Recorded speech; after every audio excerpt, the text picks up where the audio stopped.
Ay, Alma. Ay, pretty. Bibili ho sana ako ng pantulog yung nakakaakit po, yung sexy.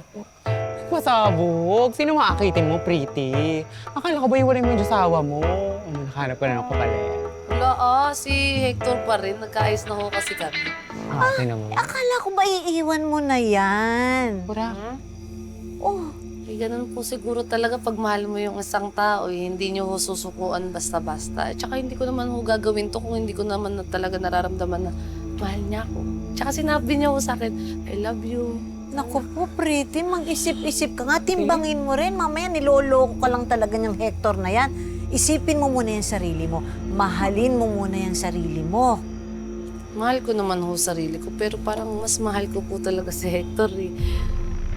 Feeling ko ho, kaya lang niya po yung nagagawa kasi aburido siya. Wala po kasi siyang trabaho, kaya marami po siyang time para mambabae.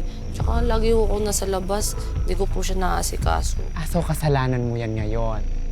Parang ganun, Ay, Diyos ko.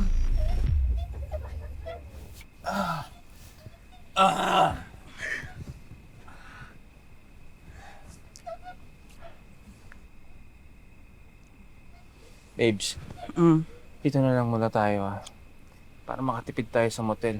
Gabi pa naman umuwi si ate sa si Pretty.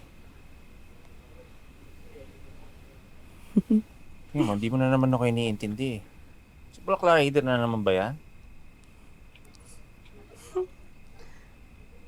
Ano ka ba? Muntik na ako maaksidente, no? Tsaka niligtas ako ni Black Rider. Muntik na nga ako mamatay eh. Alam mo, boses pa lang niya, gwapo na.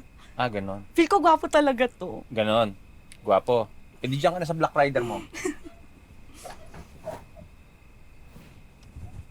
Crush lang naman. Tsaka, ba't ka nagsiselos, ha? Hoy, sa atin dalawa dapat ako ang magselos. Ba't pa kasi hindi mo pa iwanan yan si Pretty? Ay, teka, trabaho? Meron akong kumpare na may kailangan na tao sa construction. Sige, kausapin ko sa text, babalitaan kita agad. Talaga na Almond, naku, swerte talaga ng pagdaan ko sa inyo. Oo, nako. Salamat ho ng marami. Sige. Tsaka uuna na rin ho ako kasi baka inaantay po ako ni Hector ko. Tsaka gutom na rin po yun, may dinakon po ako sa kanyang sarap na pagkain. Naku, magalit pa ho sa akin. Iwan na ho ako ha. Oh, sige, Bye-bye. mag-iingat Apo, ka. Alma? Ano babae niyo? Matigas ang julo. Akala ko ba yung walay na yung asawa niyang babaero? Ay, ewan ko, meron Pero talaga mga Nevera. babae na kahit ilang beses madapa, hindi natututo. Basta tayong mga kaibigan niya, hindi tayo mananawa ng paalala, ha? Sige. Sige na. Amat.